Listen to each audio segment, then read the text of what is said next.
This turned out pretty sweet. I wish I had the drone here. I would get a nice drone shot, but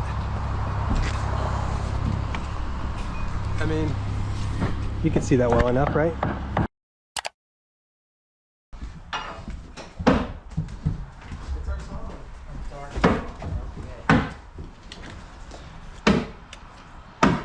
Please keep singing for the viewers at home. I just called To say I love you. I don't know. Why would you ask me that? You know you shouldn't ask me that question. The chorus, I guess, is all that matters. I just called to say I love you. Just so you know, viewers.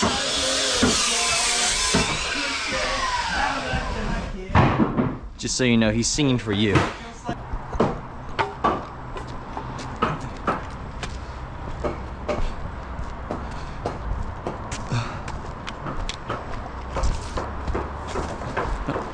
So this one goes. I'll figure it out.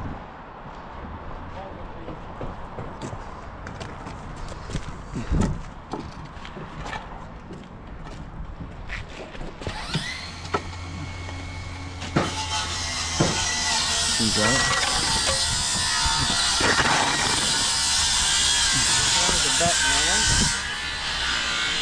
Seems about right as well.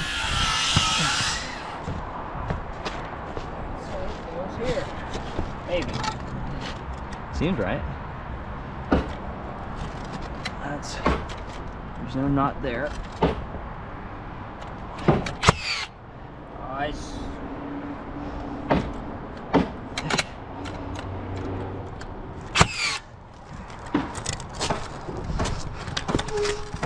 Okay. You ready? Yep. Perfect. Okay. And then take this guy.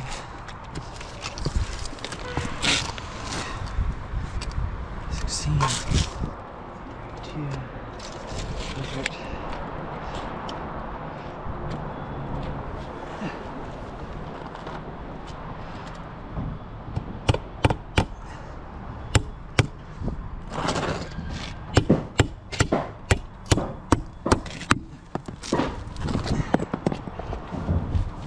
This guy good to go?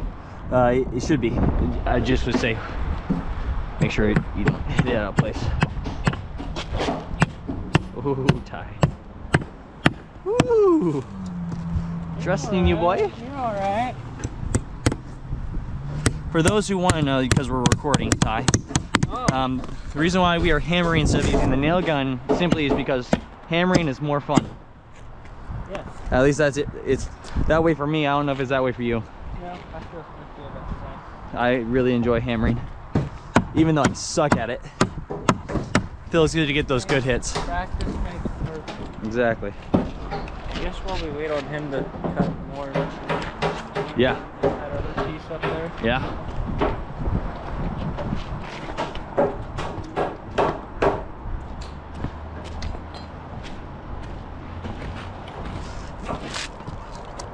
Come back your way. Want it right there, basically. So make a mark of where it's gonna cross over onto where we're gonna nail. You know what I'm saying? And then we'll just cut from there.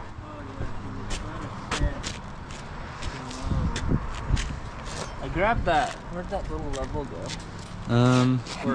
The torpedo one that you have right next to you? Oh, this guy? Oh. Take that, and then nice.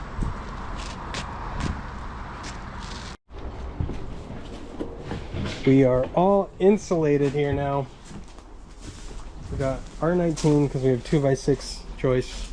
Excuse me. And the reason for not doing that, stapling, is because we want to glue our subfloor directly to our joists to prevent movement, to add stability, and prevent squeaking long term. January, yeah. Yeah.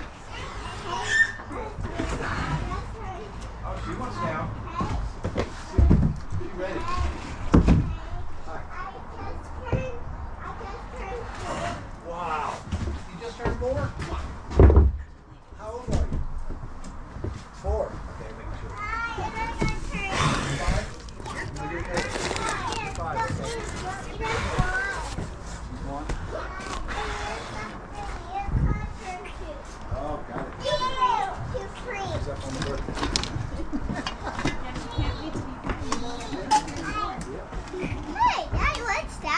glue. Oh. Careful.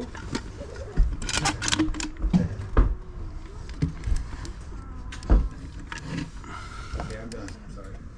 Hey, Daddy, are you gonna put wood right here? Yep. So, Daddy, I just slipped on the edgy. I just got on the edgy step. That's I can't balance on the wood. Okay. I can balance on the wood. Not when there's glue on it.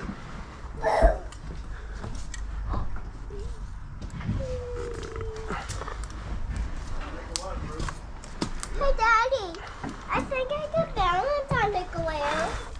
But No, don't step on the glue. It's messy. Watch out. Maybe it's like Eden. Maybe that was Eden. Are you sure it wasn't you? No. Jubilee doesn't poop in her diaper. Oh, that's good. I don't have a diaper on. Look, can I step on now? Now can I step on it? Hold on. I have to get it lined up here. Now? No. I need a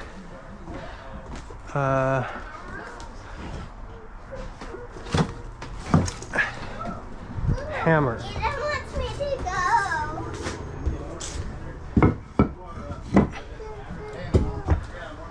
Eden wants me to go. Yeah.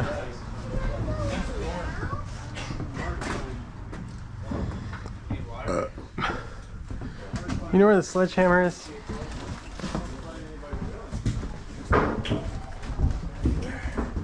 Thanks.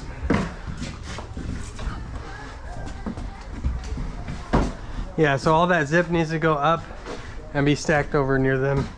Well, half of it over there, half of it over here, because they'll be on the two sides. All right, all right. Oh, that's a big hammer. Yeah. It's a sledgehammer.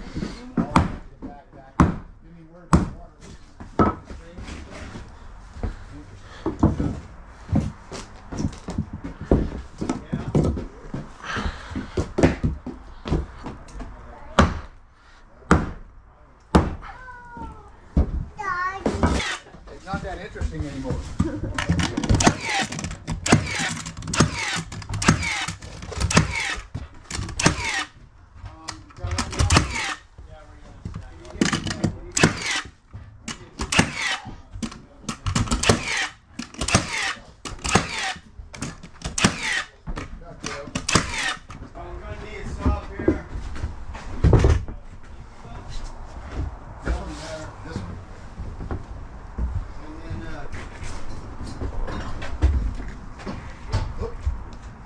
Wrong way.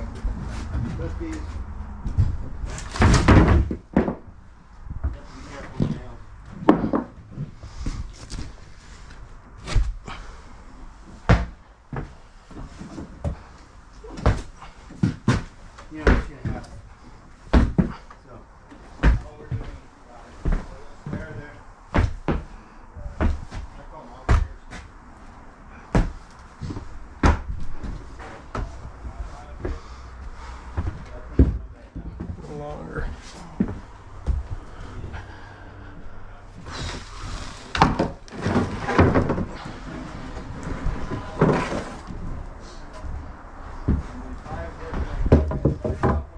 That one's worked really well.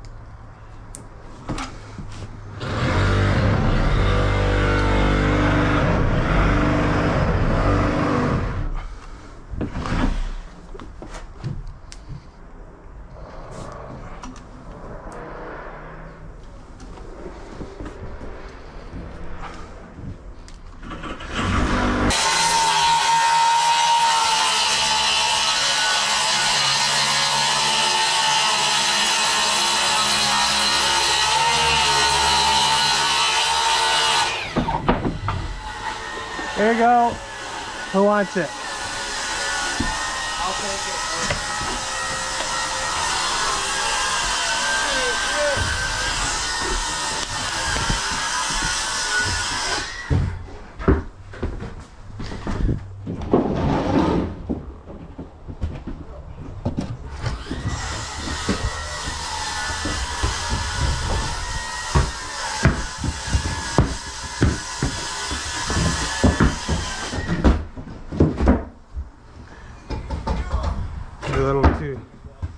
A little too tight. I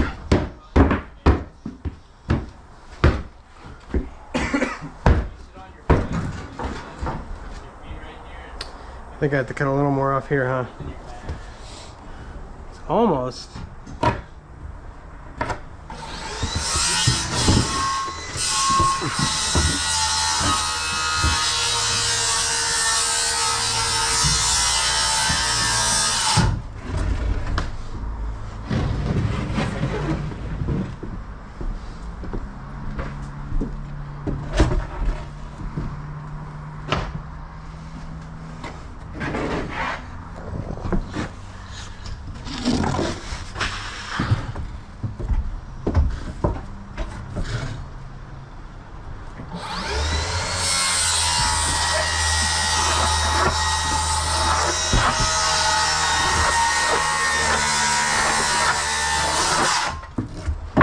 I need to do one more cut here, Bryce.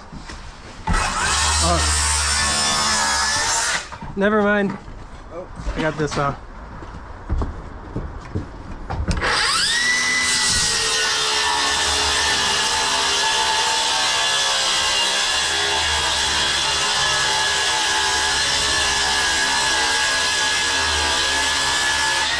All right, play that.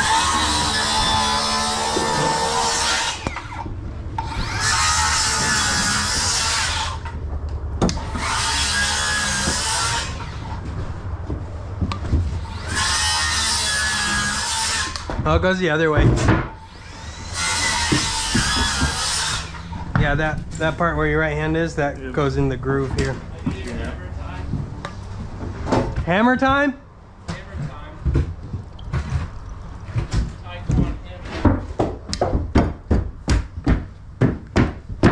There we go.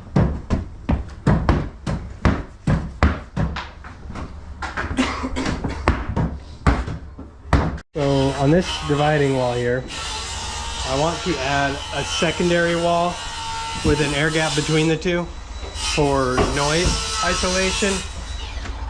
And hold on.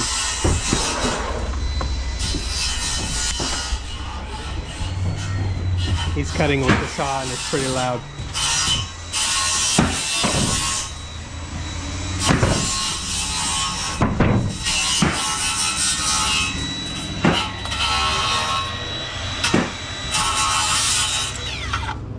It looks so good, man. Very good. So good.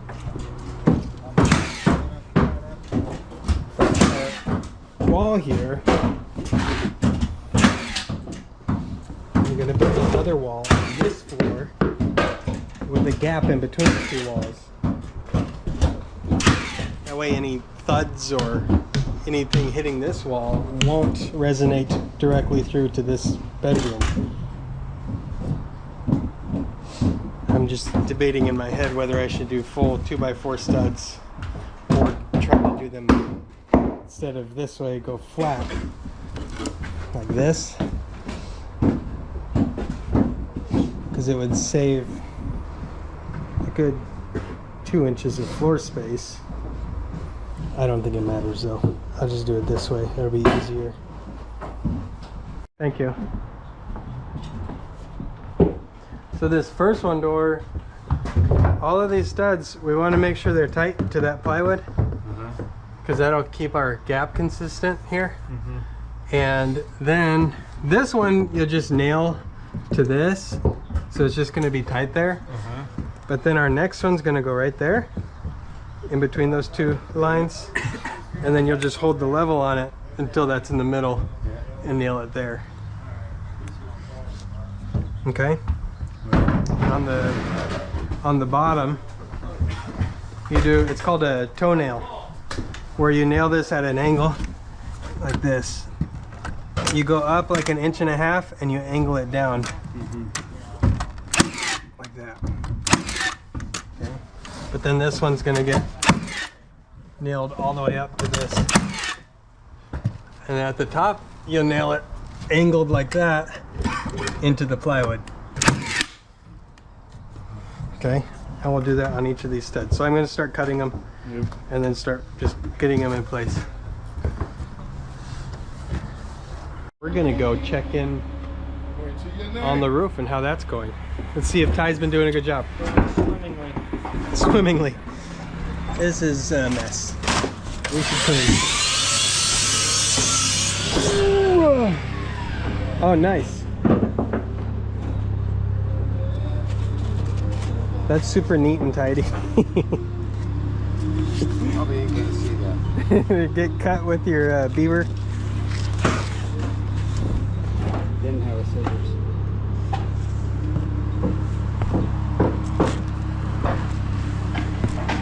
Yeah, I think that was the right decision. It's gonna look way better rather than that long valley. Yeah, we're back. Yeah.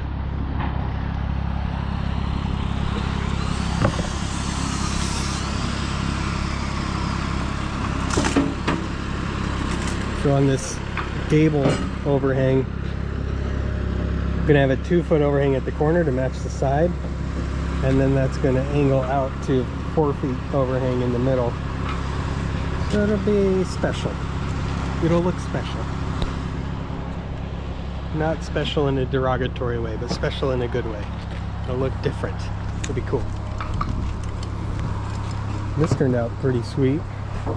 I wish I had the drone here. I would get a nice drone shot, but I mean, you can see that well enough, right?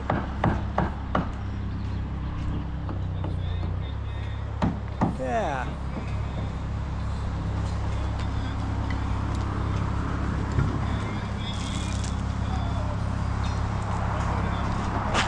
Got that bridge beam nice and straight. And then this cricket here is the same slope of this roof. So once it's all roofed, this will be a continuous slope up to there, and then it connects to that gable. We're doing a gable roof over the door here too, though. The door, middle of the gable will be right about here. So it's not going to be lined up with that gable. So I think we'll just keep it lower. Keep the gable on the front lower so that our peak ties in at the same height as this peak going that way, so we don't have to mess with that roof again when we get to doing that. I don't know if we're going to get this gable roof on over this door this trip. It might have to be later on this year. Undecided. I would like to do it, but there's so much other stuff to do that I don't know. Oh.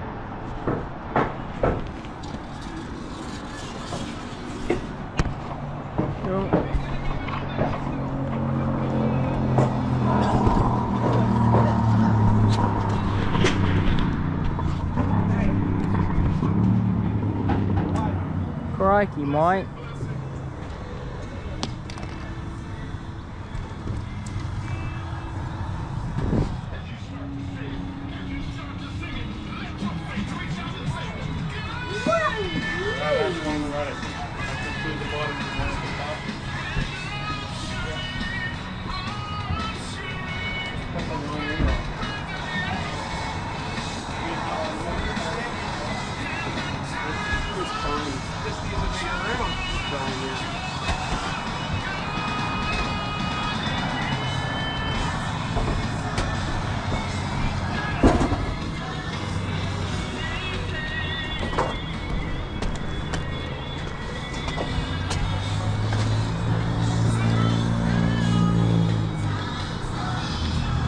Pretty wobbly.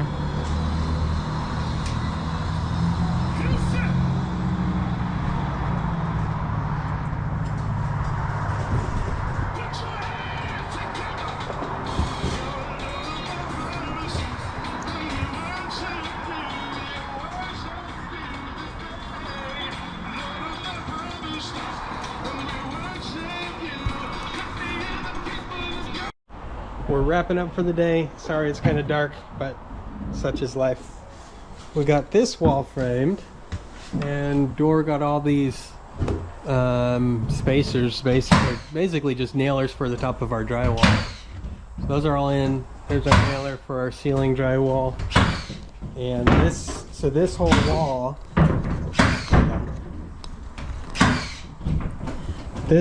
here is gapped 3/4 of an inch there. So there's a 3/4 inch gap the whole way, and the studs are staggered too. As you can see, they're offset by about 4 inches. So that way, if anyone hits this wall over, whatever, it's not going to transfer right through to the other side. So that, just having a gap like that, we'll get to where it's quieter. Having a gap like that in between the walls makes a massive difference on noise. So it is connected at the technically at the bottom. It's not even connected to the other room either, because it has a separate floor joist and floor system as the other rooms. But at the top, it is nailed to the big 4x10 beam that goes across. But that is has enough mass that it doesn't really reverberate too much. So it's gonna be a huge difference noise transfer from room to room. And then between the 2 bedrooms in the addition, I'm going to use a 2x6 bottom and top plate, and then do staggered 2x4 studs so that there's a gap there as well. That won't be as effective because they share the same floor, so noise will transmit through that, and they'll share the same top and bottom plate. But it still does make a big difference. I might add some insulation in the wall where the master suite is, just to add even an extra layer. Just insulation doesn't actually block sound that well, because sound travels through solid objects the best. So it's not really transmitting through the air gaps in between the stud bays. It's actually transmits through the studs themselves. If you have drywall, stud, drywall, then most of the noise is going to be transferred through that solid surface, especially the booming kind of low resonation sounds. So I'm excited to see how it turns out just with that air gap. I think it'll make a big difference. If you could get like they sell a sound membrane that's like a really dense, heavyweight fabric sort of, but it's like rubber, and you could put that in between your walls, and it's like a noise curtain, because it helps to capture the sound, and that has its own vibration, the rubber does, so it catches the sound instead of letting it transmit through. I'm not doing that.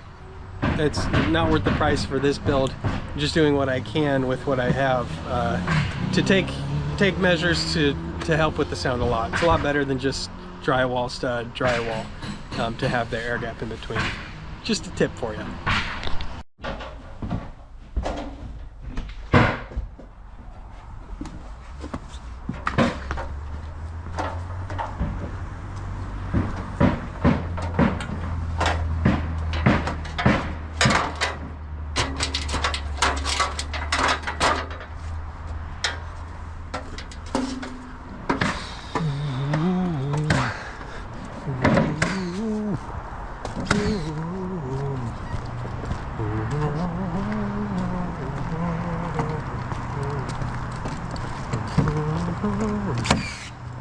So we use 7 sheets so far here, 6.5, 6 and a little over that.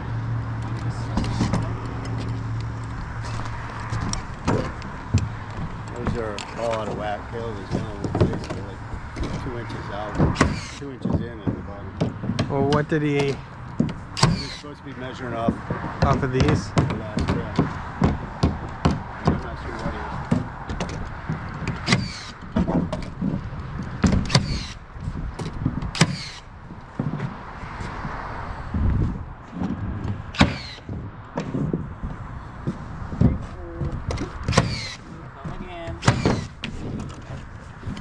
A couple of those ones over there too.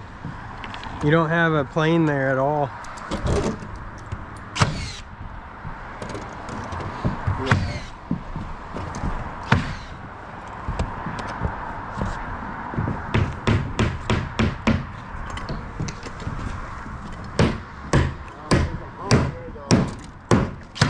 kind of goes like this, like the old one. Yeah. Goes up. So it's kind of like a...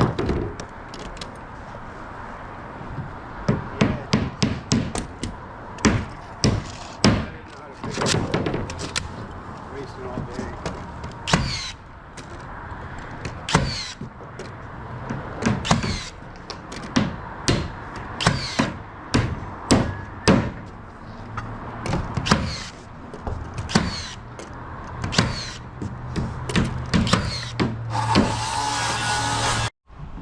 Thursday, last full day with the guys from Oregon here. Ty, Bryce, my dad.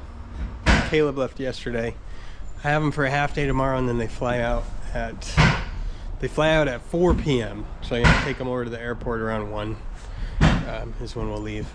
But we're getting the roof sheeted right now, and then hopefully we'll be able to finish that today. We're actually almost done already. It's not even lunch yet. And then tomorrow get the roofing on it and flashing. That would be fantastic if it was dried in before they left. That way I could be working on the other stuff without risk of rain damage, because there's some rain in the forecast for next week. But anyways, good to have you here. So they're out of stock with the zip plywood, and I got all that I could, and then the excess we're filling in with this. It basically has like a membrane adhered to it.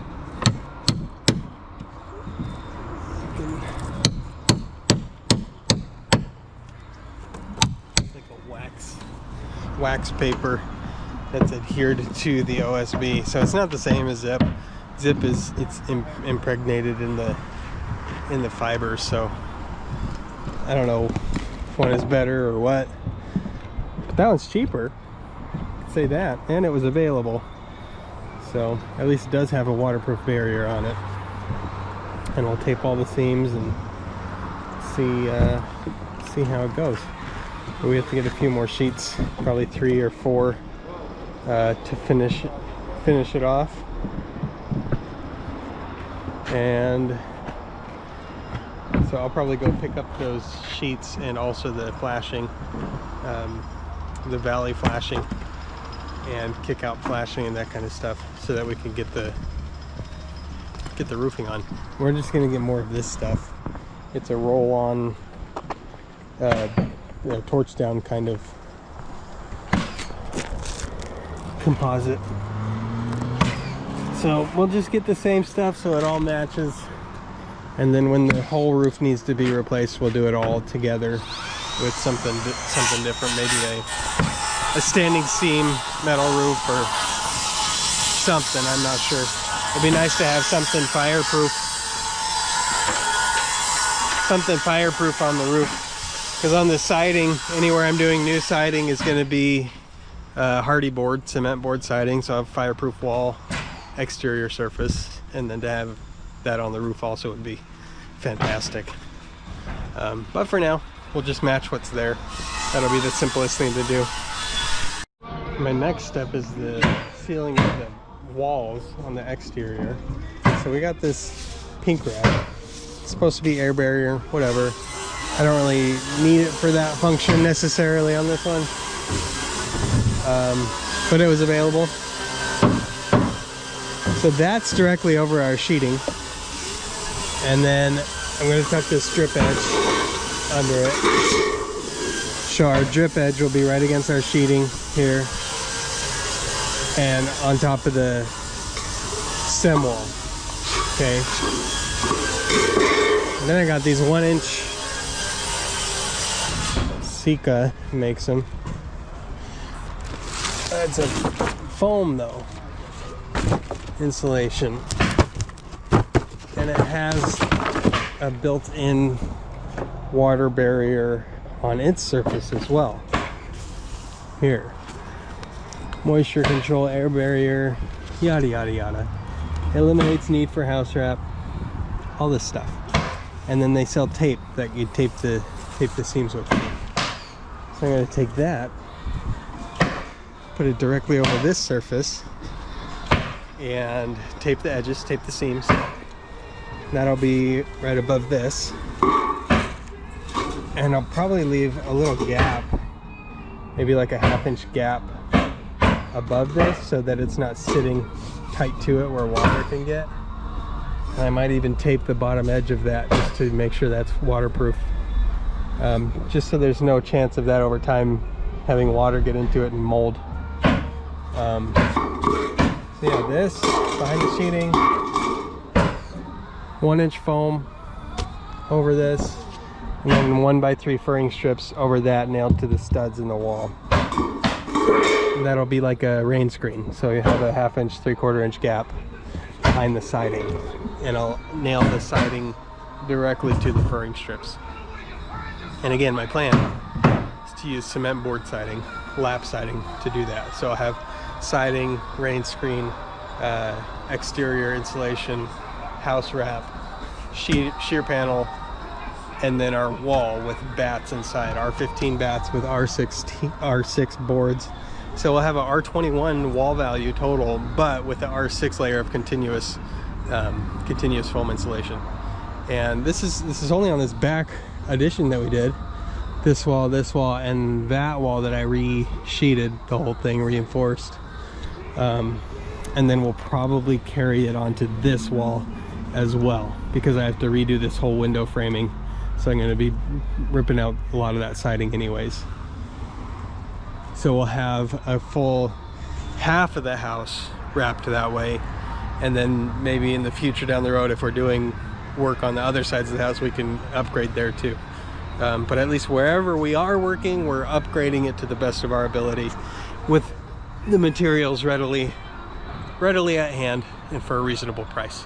So it's sort of an experiment, but it's my own house, so, or my wife's. It's ours, but willing to experiment on my own projects and kind of try to think through all these things, and how you can seal it, protect it from water, make it extra comfortable and airtight as much as possible, and I don't know, just trying to improve the work that we do in general, especially when I have an opportunity to do my own project.